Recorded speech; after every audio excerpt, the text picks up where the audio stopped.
Let me tell you of the days of high adventure.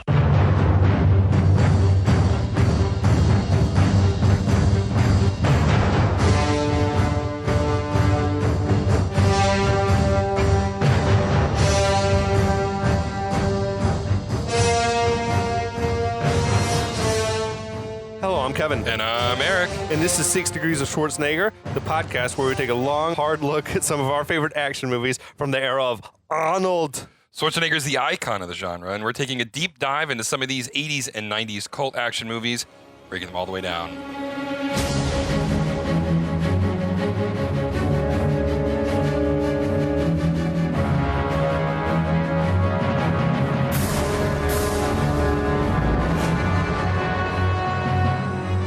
We're back. Yes. We're here, surviving. It's good to see you in my basement again, Eric. Yes, it's been a while, and this time there's far less chains. Yeah. I had to take down all my apparatus. Yeah, that's right. It's ridiculous. The torture dungeon or the sex dungeon. Yeah, which right. are one and the same. Yeah, they're basically the same thing. But I'm excited to be back at it again. Excited to be holding a glass of bourbon in my hand. Eric brought a box of wine. An entire box of wine. I hope you're gonna pace yourself. Oh yeah, no. I got a bed you can sleep in though if it comes to that. Yeah, we're gonna be careful tonight, but good to know that I have a place to crash. I got a sex swing over here you can sleep that's in. Right. Hey, I heard those are comfortable. So, well, what are we talking about this time? We're gonna talk about an awesome flick from 1992 called Universal Soldier. Yes. I was a big fan of this one, man. I don't know do you have memories of this one? What are your overall thoughts of this one? Yeah, this was 92, so I was 11 years old, so I was definitely having memories of movies. Okay. My thought was, because T2 came out in 91, correct? So this was post T2, and just like a lot of things in life, once you cross a threshold, you can't go back. Yeah. And T2's level of awesomeness, like raised the bar for what action movies were supposed to be for me. So while I liked Universal Soldier, my attitude was always, well, is it good enough to beat T2? Wow. And as an 11-year-old, right, exactly. But 11-year-olds, there's no gray. Like, there was no subtlety to my fandom. I'm trying to think of when I would have seen Terminator 2 for the first time. Because I definitely wasn't seeing R-rated flicks in the theater. I think the first R-rated movie I went to go see in the theater was maybe Die Hard with a Vengeance. Okay. It's like 95, I think. Yeah. So I definitely wasn't seeing these in the theater, but I remember like have nothing but fond memories of Universal Soldier, man. Yeah. It was like definitely a heavy, like it was a Blockbuster rental, like for sure. But I think I loved it. I mean, because I love Van Damme, and this was like one of the better Van Damme. Oh yeah, no, movies. it really was actually. I mean, Roland Emmerich. We'll get into that. Yeah, we'll get into the guys behind it, but like, there's a lot of talent in the filmmaking department of this movie. The other thing, though, that I kept thinking as I was watching it for this was just thinking how, like, special it is to have two of the biggest names in action co-starring like this, because it didn't happen often. No, it really didn't. It'd usually be, like, one of the action guys and maybe, like, a funny man or something like that, like a buddy thing. Yeah, exactly. And their egos were too big, generally speaking, to work together. Exactly. But I feel like in 92, the shine was starting to come off a little bit on JCVD and Dolph. Yeah. And I think that their egos had been deflated just enough that they could work together. Well, I think then Van Damme's really ramped back up, though. Yeah. I think probably because he got on another good run of success. That's true. I'm trying to think if it was Time Cop the one that, like, he wanted to be paid like that was the one, the highest paid actor in Hollywood after Time Cop, or something, and just killed his own career, but suicided himself. But no, I think this one like really worked. Like you said, like usually these type of egos they don't really want to share the spotlight, but they did well, and I think that both of their performances are particularly strong in this one. Yeah. And I mean, Dolph's villain turn in this instance was phenomenal. Oh yeah, yeah. So I thought it worked mainly maybe because they each got to do their own thing. Yeah. Like they weren't trying to be sidekicks or buddies, like sharing the screen. They each had they were the stars of their scenes. Yes, I agree. Usually they were barely on screen together until the end, right? Right. Yeah, that's right. So they both got to just sort of be their own star of half the movie. And it just worked. But yeah, I think that's a really good observation. Yeah, I think for both the guys though, this is like as good of a acting performance as either one of them probably has given in their career. I think so. I mean, they're both really strong. They're both believable.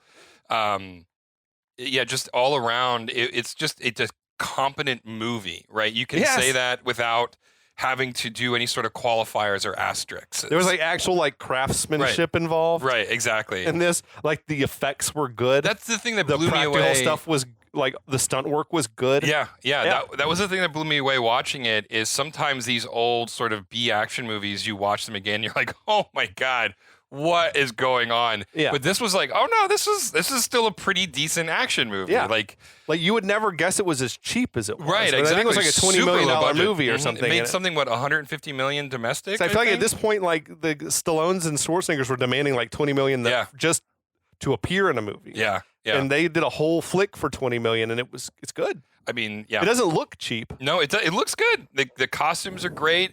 The big sci-fi truck, which we'll get to at some point, maybe amazing. That was so cool. Yeah. They obviously shot on location. Yeah.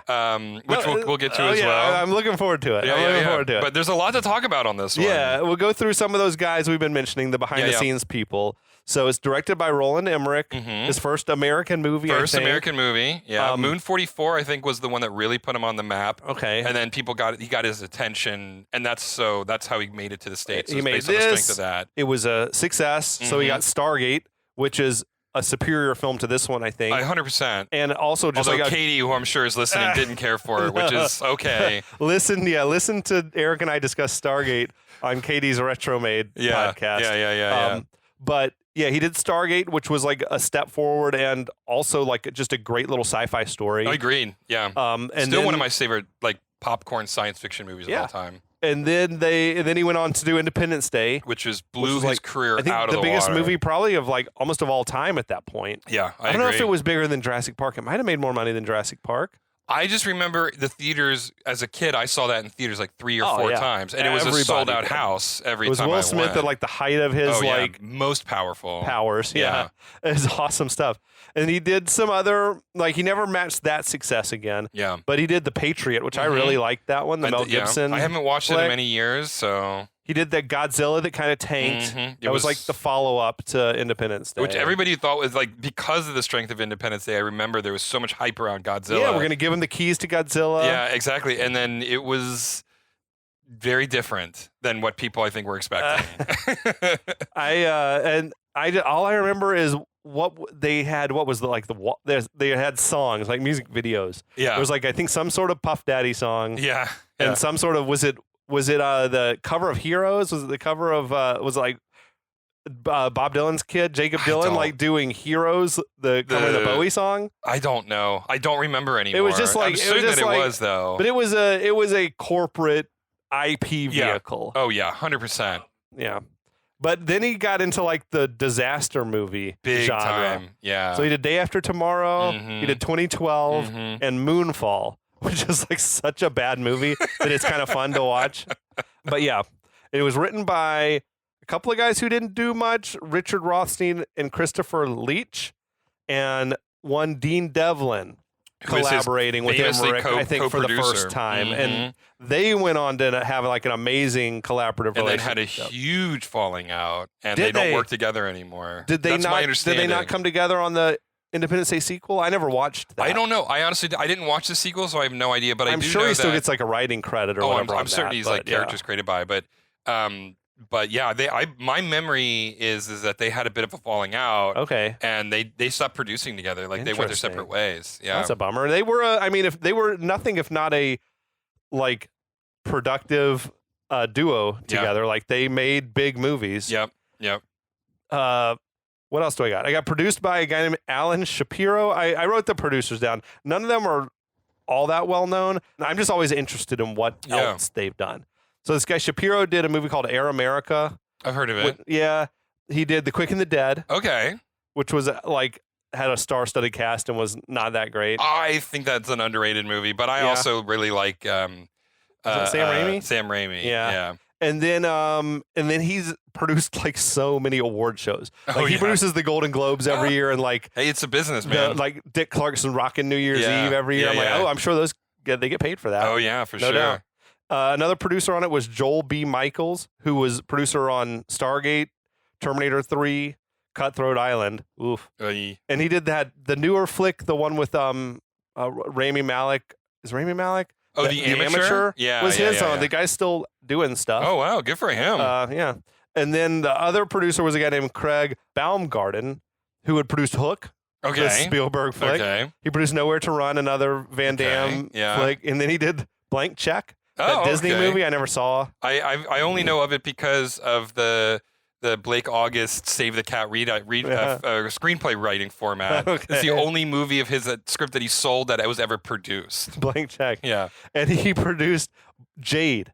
With Eric Stoltz? Or no, Caruso. David Caruso, you not Eric Stoltz. Yeah, David Caruso. Makes that. When they were really trying to push Caruso as like a leading man. That's right. Yeah. An executive producer was Mario Kassar. Right. Who's like the action movie guy. Yeah. He was the Karolko guy. Yeah, that's right. He had done Terminator 2 and all the Rambo movies, Red Heat, Total Recall, Cliffhanger, Stargate. It was all going swimmingly until they did Cutthroat Island, and it like bankrupted the entire production house. God. Music was by a guy named Christopher Frank or Frankie. I think Frank. Yeah. Yeah, he hadn't really done movies that jumped out to me, but he did all the music for The Amazing Race, the TV show. Okay. Hey, sure. Again, that pays the bills. It pays the bills, right? man. And then cinematography was by a guy named Carl Walter Lindenlaub, who did Stargate, Independence Day. Then he went into like the rom-com genre and did like Made in Manhattan and The Princess Diaries. Oh, wow. I'm like, okay, he took a turn. Yeah. But the cast is slim. Wouldn't you say? Focused. It's a focused cast. Jean-Claude Van Damme is Luke Devereaux /GR44. So you'll notice a 44. That is a number that comes up often in Roland Emmerich's movies. Oh, really? Yeah. So because of Moon 44, just like you've got Lucas and THX 1138, Moon 44 was the movie that really exploded his career. And so if you watch his movies, I can't think of any other examples off the top of my head, but there's like the number 44 shows up constantly in his movies. Yeah. And then we've got Dolph Lundgren as Andrew Scott /GR13. Those guys, their resumes, I guess, speak for themselves. Yeah, they speak. We don't really need their movies each. Yeah, exactly. Then we've got this actress, Allie Walker, playing the reporter Veronica Roberts. She did not have like a lot on her resume. The only thing, she's a huge TV actor. She's been in a million TV shows. The only thing that I recognize her from to any significance was an old 90s TV show called The Profiler, which was in that early era of police procedurals where they had experts in the criminal mind. She was the star of that show. Okay. And the only reason I'm familiar of it is because it was a contemporary to another show called Millennium that I really loved, which is created by Chris Carter, the guy who created The X-Files. Was that an official X-Files spinoff? Or it was in the X-Files universe. They ultimately tied the two storylines together. Okay. Yeah.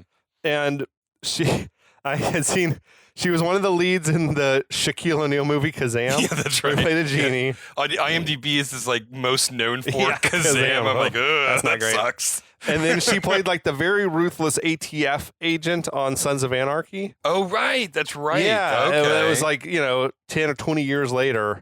But I mean, she's a cutie.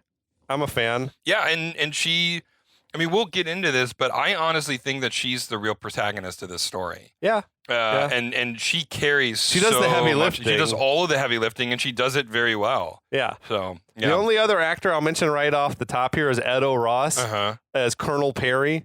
But we just had him. He was like the main antagonist on Red Heat. Yep. He was in Lethal Weapon and Action Jackson, and he was in the Dick Tracy movie. He was Itchy. Oh, he was one of the Itchy? gangsters. Oh, that's hilarious. So yeah, he gets around. I think he still works. Yeah. As well, but he's just like, I love seeing the familiar faces pop up. Yeah, he's definitely got a type. That's for sure. Yeah. He's a good man. He's good at playing these sort of sleazy, bad-ish type guys. Yeah. For sure. All right, that's all the paperwork out of the way. Well, yeah, no, we got all the signs, got everything notarized and stamped. Yeah. We can jump right into We can talk about the movie now. So it was a Studio Canal production, which I thought was interesting. It's like a French production house, whatever. And We got the TriStar Pegasus. I love to see it. Gotta love it. And Coralco, which was like, that was the action pedigree. And their little jingle, I think, is like the Rambo theme or something. As I was watching it, I'm like, I'm pretty sure that's the score from Rambo. That's like their little animation sound or whatever.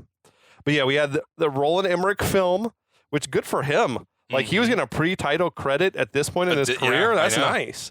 So yeah, we're in Vietnam, 1969. A soldier's like running through the dark, rainy jungle with explosions going off all around. It was big, like Platoon vibes, which is one of my favorite movies. Except that apparently they filmed this on like a golf course in Arizona. In Arizona, yep, that's right. It was wild. Which is hilarious. So he runs and falls into the foxhole of Luc Devereaux. That's Jean-Claude Van Damme. And the soldier like seems like he's terrified. Devereaux's telling him to calm down, wants to know what's going on. The soldier says that the Sarge went nuts and killed everybody in the platoon. So, having delivered his required exposition, he goes running off into the jungle. But he gets blown up by a mine or a mortar or something like that. Yeah. Alas, poor cowardly soldier. Didn't even get a name. No, I know. That was probably the role of his career. Yeah, I know, right? That's like, on his IMDb, it's like most known for. I would have loved for that to be someone like, this was 92. So like Brad Pitt, right? Like it just this is his first role. It was George Clooney, right? Exactly. Alas, he did not go anywhere. Nah. So now the soldier that's in Devereaux's foxhole with him isn't feeling it, and he goes running off into the darkness.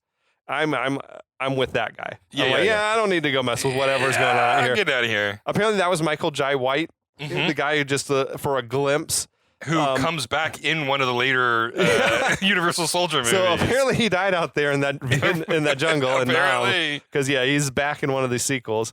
But so Devereaux decides he's going to go investigate what happened out there, which is a good thing too, because otherwise the movie would have just ended. Right. If he was like, you know what, I don't like that, and just leave. Roll credits. Yeah. Now he comes across a dead U.S. soldier with his ears cut off. Which he sees this after he flipped the guy's helmet off his head, which had me wondering, like, so someone cut his ears off and then put the helmet back on? Like, I don't really see it, but it makes for a good reveal. Yeah. There's a lot about this movie, though, that doesn't make sense under scrutiny. Right. We have to admit. So Devereaux continues into this burning village. The main street is, like, littered with dead Vietnamese villagers and U.S. soldiers. Devereaux hears voices coming from inside a hut, so he moves towards that. Now, inside the hut, Sergeant Andrew Scott, that's Dolph Lundgren, is like threading severed ears onto a necklace as these like two Vietnamese hostages are cowering before him. Yep. And this is the point when I was writing down, I'm like, I don't want to write down Devereaux a million times. So I was like, maybe we can just call them like Dolph Lundgren and Jean-Claude Van Damme. I feel like we usually just revert to calling them by their actual names anyway. When their names for the vast majority are just numbers. GR44, right, exactly. No. I'm just fine calling him, for sure. So Van Damme, he quietly sneaks into the hut and he witnesses this scene. Apparently that like the ear collecting shit was like a well-documented like thing that really was happening amongst like twisted fucking soldiers. Yeah, I mean, the ear thing stuck with me really specifically in this movie. When you're like a 11 or 12-year-old or whatever, that really is like a striking, like extremely violent thing. And I want to say I saw this in theaters. So, wow. I mean, my first R-rated movie was Die Hard, right? I mean, I would go to R-rated movies because my father wanted to.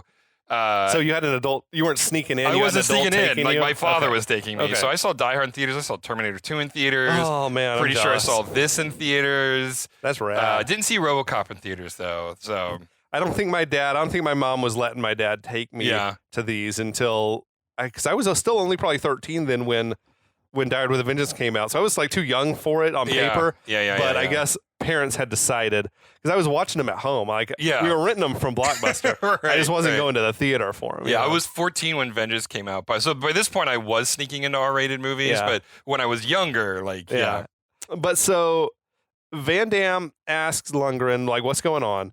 Lundgren says, "No one would listen to me." A little ear humor. I have to be honest. Like I had a bit of a chuckle where the two leads of this movie are American soldiers in Vietnam, and one of them speaks with a Scandinavian accent, and the other one speaks with a French accent. You're like, okay. I feel like Lundgren at least tries to hide it. He did try it, yeah. Van Damme, there's nothing you can do about that accent. No, he doesn't even try. And they wrait it into the movie too. Yeah, they tried to explain it away. At least they tried. They tried. Yeah.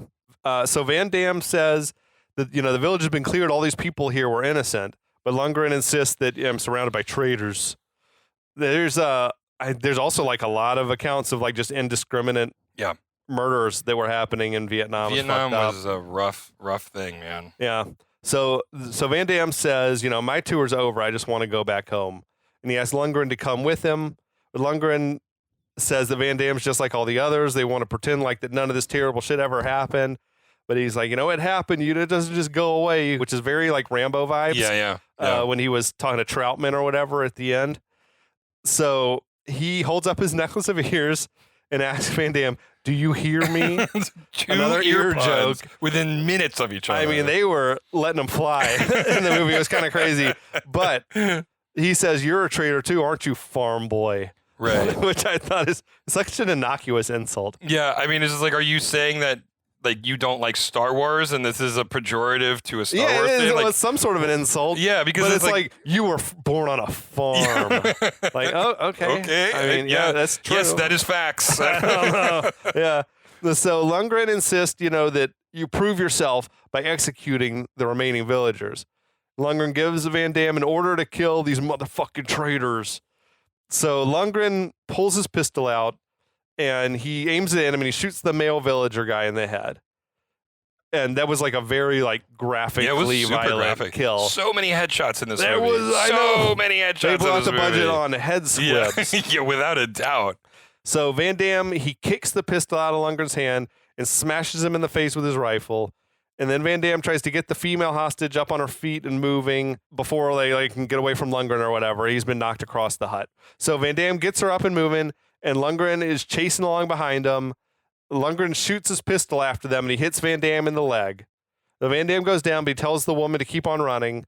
So she runs off into the jungle, but Lundgren produces a grenade and kills the woman with this pinpoint accurate grenade toss. Just spot on. From it had to be 20, 30 yards. Oh, yeah, easily. I mean, he was chucking it like a football, right? Like, this wasn't a toss. Lundgren is like a war crime prodigy, I think, in this thing.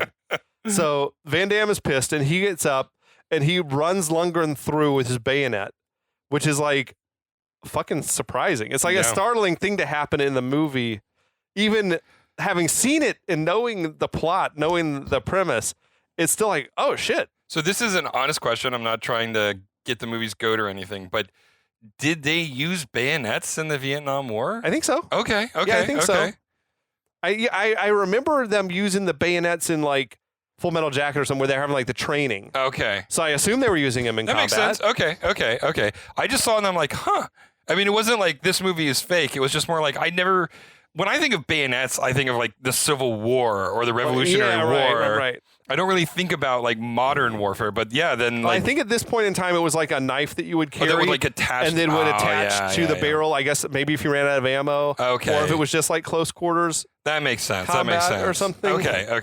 I don't think it was on all the time. So I think it was one you'd clip on or I gotcha. Strap on when needed. Well, my military history is clearly lacking in this instance. Yeah. So Lundgren seems confused as Van Damme twists the blade in his gut. I don't know if Lundgren thought he was he was out of his fucking mind. So maybe he did think he was immortal or something. Yeah. But Lundgren, then he whips his pistol out. He shoots Van Damme in the chest a bunch of times. Now, as Van Damme is falling down, he shoots Lundgren in the chest with his rifle, and they both fall down. They're very much dead. Which no question. Shit. We just started this movie and we killed off the main characters. It catches me by surprise. I do feel you probably saw previews for the movie, but if you went in cold and you didn't know what the movie was going to be, this would be crazy. Well, I mean, you know what it reminded me of is the intro to Time Cop.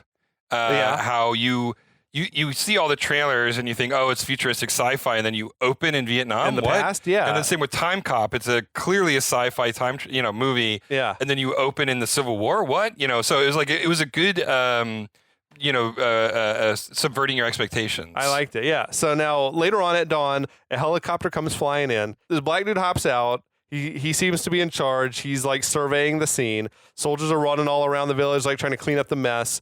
The production value was fucking awesome. They did great. Yeah, it was believable. It looked great. I think it was on a golf course. Yeah, it was on a golf course. in Arizona. And it looked pretty fucking good. Yeah. So, yeah, soldiers are bagging up Lundgren. They're dismayed to find this, like, necklace of ears. It's like, him. The guys asked the dude in charge, like, how are we going to write this up? And that guy tells him, keep a lid on it. All the soldiers are going to be listed as MIA. Mm-hmm. Dude, you could never, ever keep a lid on a secret this big. Not a chance in hell. You need, like, there's dozens of soldiers running around. Like, they all are supposed to keep their mouth shut. It never would happen. Not happening. And so the guy gets on the radio and he calls in a code zebra. He says, we got at least 10 dead soldiers. They've only been dead a couple of hours. Then he tells the soldiers on the scene, pack the bodies up in ice. Like, as if they've got a truckload of ice out there in the jungle or something. But as the zippers on the body bags close, the actors' credits pop up on the screen, which was fucking brilliant opening. Yeah. Like, that was just fucking awesome to me. I don't know. But it was also the ubiquitous, like, sci-fi action font. Like, I think it was the same, the Independence Day font. It probably was. Tall, skinny letters. Then the title followed Universal Soldier. I feel like this opening, if you did not know what the movie was going to be about or anything, like, would be fucking blowing your mind. Yeah. I feel like, wait, these are our two leads and they're dead already before the movie starts? Like, this is wild. So, cuts to Nevada, present day. This chromed out, like, cargo plane is landing on a runway. And the military jeeps drive up and surround the plane. A weird ass looking plane. Yeah, it was definitely, because Airbus has that big one that too. looks like a whale. Yeah. They call it the beluga. Yeah. I'm like, I didn't even know that fuselage body shape existed before that big old Airbus crazy. thing. So it was unbelievable. Apparently this thing's been around, like, since Vietnam era, that type of plane. Which apparently is the only time that particular type of plane was used in an American movie. Up to about 2012. I don't know if it happened afterwards, but yeah. It's a plane I'd never seen before. Yeah, same. But I feel like, these dudes, hold on, I wrote it down. It's an Aerospace Lines 377 Mini Guppy. Yeah, Mini Guppy. Yeah. Until 2012 was the only time it's ever been in a movie. And it's like one of these, it's got a huge fuselage. It's like a massive cargo plane. Yeah. I feel like these dudes probably are flying in straight from, like, Area 51. Oh, yeah. Whatever, don't you think? Yeah, absolutely. So the tail of the plane opens up to reveal this huge armored tractor trailer inside. The guy in charge on the ground is Colonel Perry. That's Ed O'Ross. He waves the truck out. The truck comes driving out of the plane and parks, and then, like, the hydraulics all start hissing, and the trailer, like, starts to expand. Yeah. That was, like, a hell of a prop. It was a hell of a prop, and I have a note about how I love Hollywood's interpretation of advanced secret military weaponry is often more cool than the actual military weaponry is. Like, this truck is, like, straight up science fiction. Oh, yeah. Nothing the military would ever concoct. It looked amazing. Yeah. But also, it's like, it's not going to blend in. Right. No, this is going to stand out. Is this your secret soldiers go around in this very conspicuous truck? But yeah, so Colonel Perry watches in approval, and now this other helicopter that seemed like very outdated flies in and lands. I looked that one up. It's a Sikorsky H-34, which they stopped making that helicopter in 1970. Oh, wow. So that was like they were using old shit. Like, I think the plane... I read somewhere the plane they used in this movie was, like, decommissioned in 1995 or something. I mean, this is how you keep the budget low. Yeah, you just use old shit. They were driving old cars and old Jeeps and stuff for sure. But so the door on the truck opens up, and the single file line of, like, these super modern looking soldiers start to file out. These are the Universal Soldiers, right? They're decked out in the desert camo. They had, like, a super badass look. Yeah. They're good armor. This still looks awesome. Yeah. It holds up. So there's this black scientist named Garth who's there to inspect the soldiers. And then on board the truck, there's another older scientist named Woodward, who is Leon Rippey. Yeah. Mm-hmm. He's checking all sorts of readings and shit. But Leon Rippey was in Stargate. Mm-hmm. He was in The Patriot. Mm-hmm. And he was Tom Nuttall in Deadwood. Yep, that's right. I love seeing Leon Rippey action. But so then the next soldier out is enormous. This guy, Ralph Moeller, who was like, you would remember him from Gladiator. Mm-hmm. He was the really big Gladiator, not Russell Crowe and not Demon, like Hans or whatever that guy's name is, but the other guy who helped train the Gladiators. Yeah. Massive, like, German guy. Yeah. He was also in Cyborg with Van Damme. He was the main bad guy in Best of the Best 2. Okay. And he was in Beer Fest. He was one of, like, the German super drinkers. Holy shit, one of the really big guys, you know? Oh, until you said that, I completely forgot that. Yes. So then there was also this Asian Universal Soldier that was Simon Rhee, who was one of the featured henchmen in Showdown in Little Tokyo. He was. And he was the main antagonist in the first Best of the Best. Okay. Movie. Then next up after that was Van Damme, followed by Lundgren. It was a good reveal because they had, like, Lundgren was hidden. Yeah. So he didn't see his face until Van Damme stepped out of frame. Yeah. And then it's like, oh shit, they brought Lundgren back. It's kind of cool. So then after that was Debo. Like Tom Tiny Lister, man. Who was he's passed away sadly, but he was in No Holds Barred with Hulk Hogan. Rest in peace. And he was in The Dark Knight. He was in Jackie Brown in The Fifth Element. He had a hell of a career. So apparently they had to do a custom headset for him. Okay. Because the original design covered up his good eye. Oh, he's blind in one eye, right? So they had to do a custom one to cover up his blind eye. He was Debo on Friday, and he has, like, sort of the cross-eyed look, but I think it's because he had one eye that was blind. That's amazing. So now, anyway, the Universal Soldiers, they all load onto this helicopter. Cut to, we got the helicopter approaching the Hoover Dam, which I've been to the Hoover Dam before, like many years ago, before the new bridge was built, where, like, the only way across was to drive across the top of the dam, which is a fucking insane thing, I feel like, to let people do. Right? It's like this little bottleneck. Yeah. I feel like it's a very juicy terrorist target. Yeah. Like, if you had a bomb on a car and you blew it up on the Hoover Dam, would it, like, structurally damage the dam? I mean, I don't know enough about structural engineering to say. Have you been to the Hoover Dam? I've never been, no. It's kind of, I think you can still, I was looking on, like, Google Street View because I thought, oh, with the new bridge, they probably don't let people drive on it anymore in, like, a post 9/11 world, you know? But I was on, like, looking at Google Street View from 2024 and there were, like, cars on it. So I'm like, okay, I guess you can still drive across the Hoover Dam. That seems fucking crazy to me. But, you know, I don't know.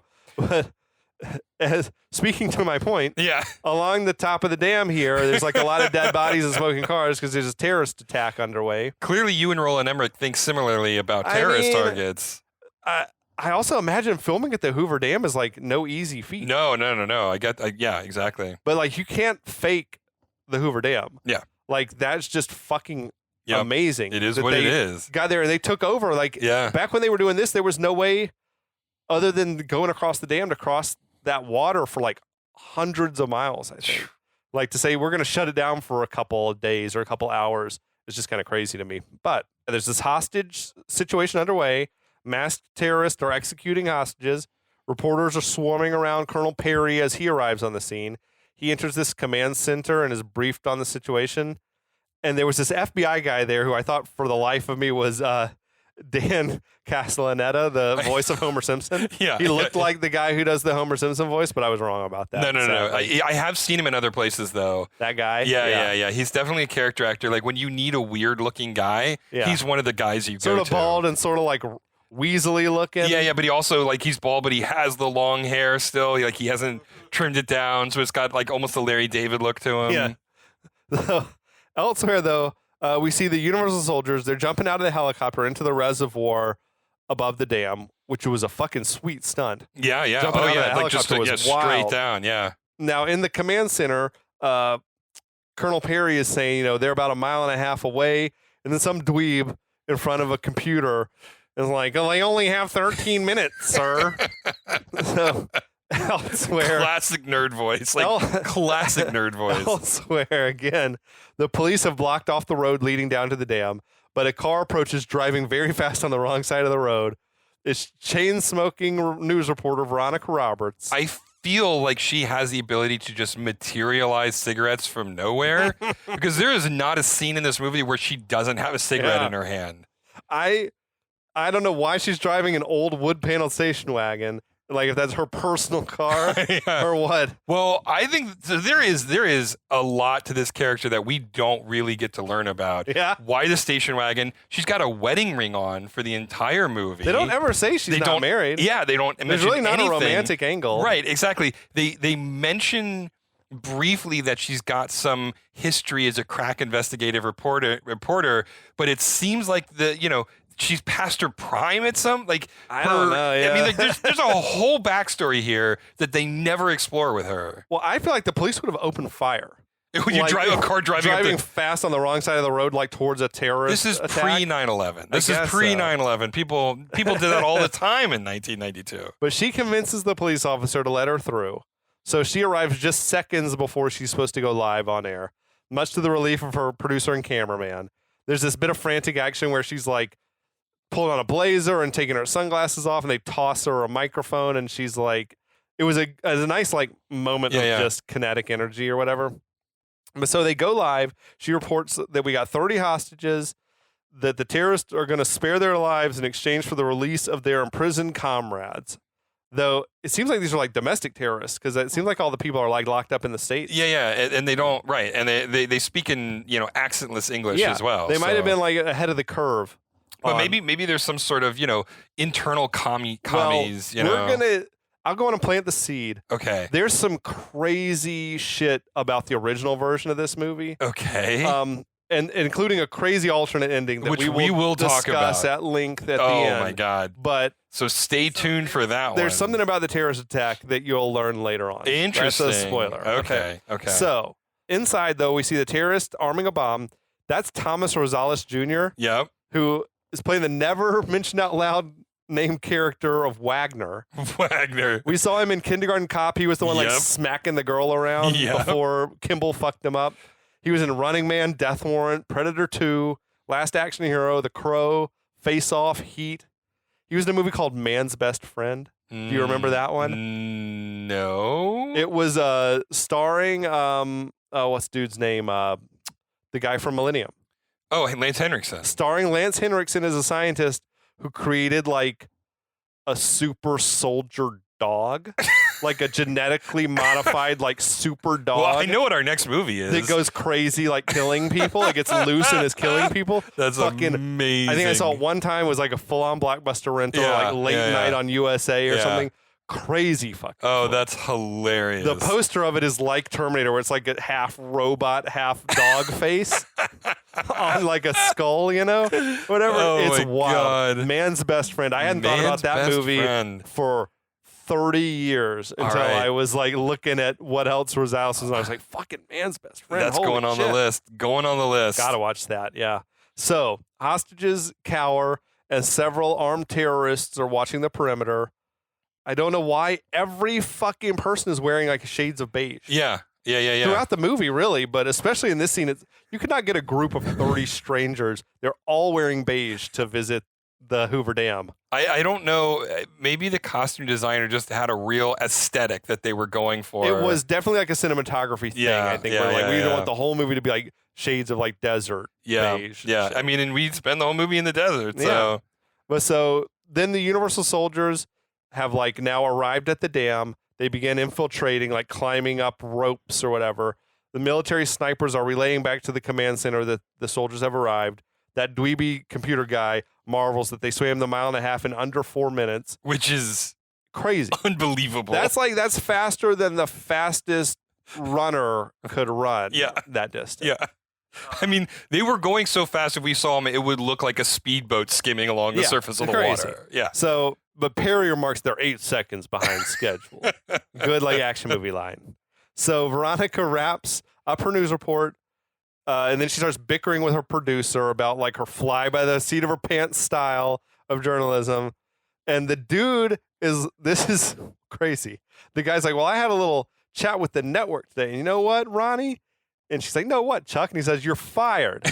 And like, then it's kind of weird. He snatches the cigarette away from her and throws it down on the ground, which I feel like is bizarre. But also, even if she was going to get fired, you'd never fire her in the middle of a breaking news story. No. Because after the situation is resolved, yeah, sure, why not? But also, we have to remember from this point on, Veronica is fired now. She no longer works for the news Which is station relevant anymore. because of her motivations for the rest of this movie. Because she just keeps doing journalism. Right, exactly. It's crazy. But the snipers now, they're watching and relaying information as the Universal soldiers are doing their thing. Some are like breaking into the dam through these hatches or whatever, and others are rappelling down the dam. Lundgren and Van Damme pop out with silenced pistols and kill a couple of terrorists. Fucking nothing but headshots, baby. Now, apparently, and I don't know if this is real or not, but I was reading that some military arms specialists saw this movie and it gave them the idea of using pistols as an offensive weapon.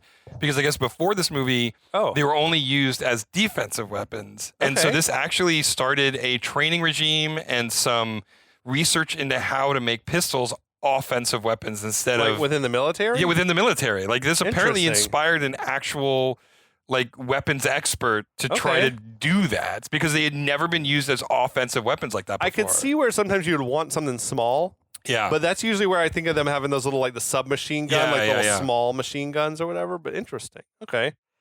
I was laughing out loud at the moment though because the terrorists just clearly had the these headbands with squibs on it underneath their ski masks. You could see the outline bulky, underneath the balaclavas. Oh, yeah. So now back in the truck, the scientists can see everything that's happening through the Universal Soldiers' little headset cameras. Very low resolution headset cameras. But probably, reasonable for 1992. Yeah. So they rig up the dead terrorist radios to sound like they're still reporting all clear, and they're continuing the assault. I just sort of let this one go by, but I didn't really understand what they were doing. It's just, and they were throwing out weird jargon about set up the interceptors. Whatever. I was like, okay, whatever. Did you do an AI voice sample on this? Like what? What were you recording? I was like, all right, whatever.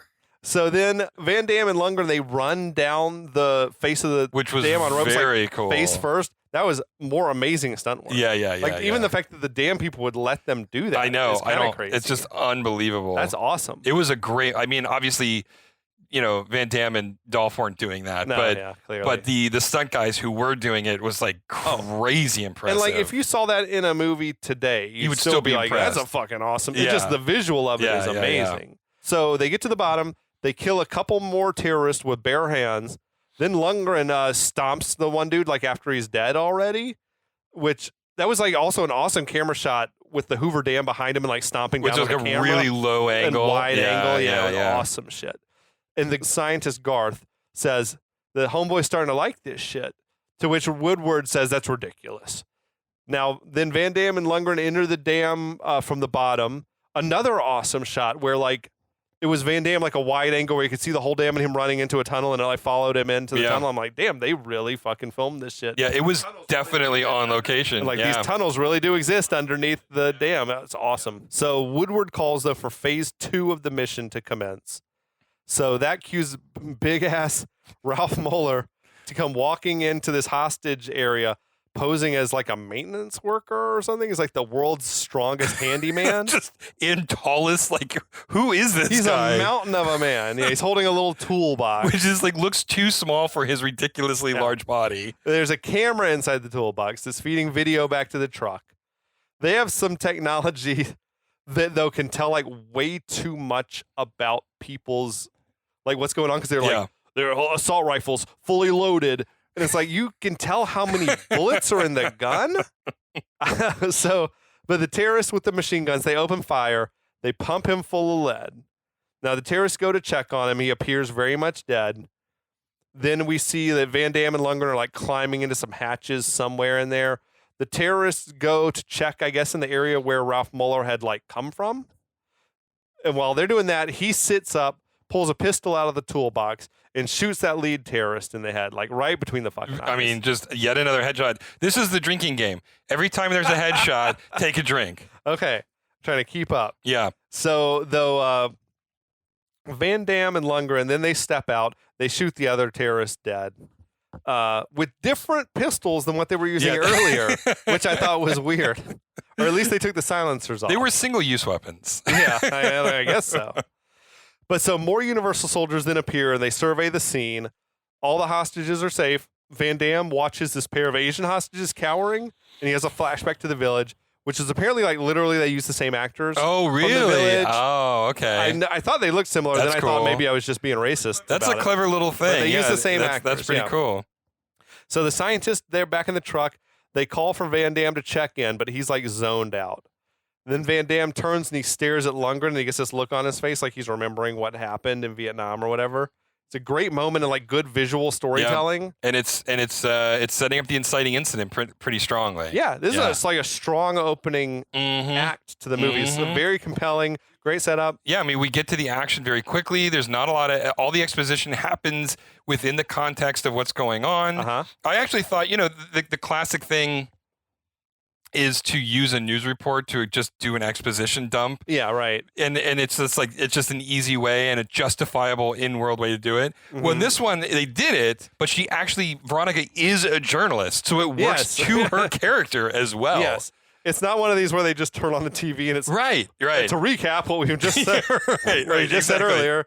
No, it's like, she actually is a reporter, so it makes sense that we're seeing what she's doing. Right, exactly. So it's that kind of like good exposition that's really like that that's when it's done really well. I can't remember what it was I was watching. It might have been like the Canon Films documentary, or it was some documentary where they were just talking about like, no, it was this. There's a documentary called In Search of the Last Action Heroes. Okay. It's an awesome flick. It's about like the evolution of the genre or whatever. But they said the reason why action movies did so good, especially back in that time, was they were so simple. Usually the plots like that, they crossed language barriers pretty easily. Yeah. It's not like watching like There Will Be Blood or something that's like dialogue heavy, and like, but it's all subtitled or whatever. It's like you could almost watch a movie like this on mute and follow the plot. I feel like I have. Like, I feel like some of these movies were growing up back when I had regular TV.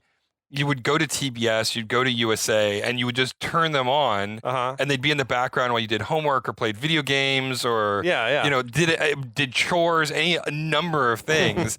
And so I know for certain that I have watched any number of these movies on mute, partially because I'd seen them so many times, I could just hear everything going on in my head, but partially because it's just, you could look at it and you basically understand what's going on. Well, this could be a silent movie, and I feel like you'd see, okay, this guy's a bad guy in the jungle, and then they killed each other, and then he sees them, and now he's remembered, and they're gonna continue to battle each other in the present or whatever. Like it's pretty simple, but it's a great setup. It was a great setup. There's so much potential with this premise, like so many directions that the story could go in.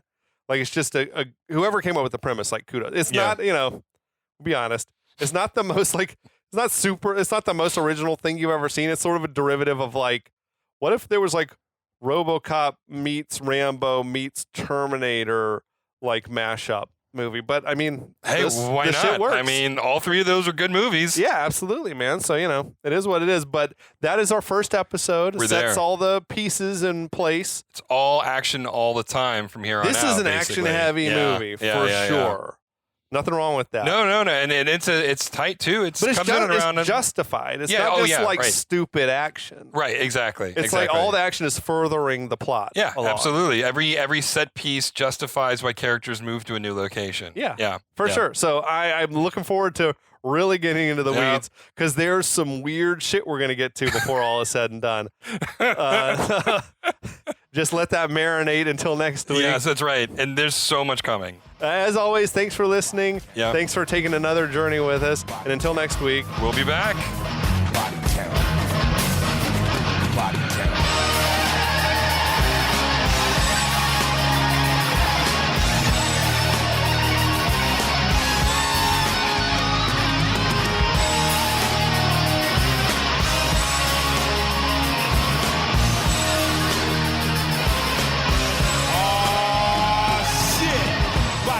In the house.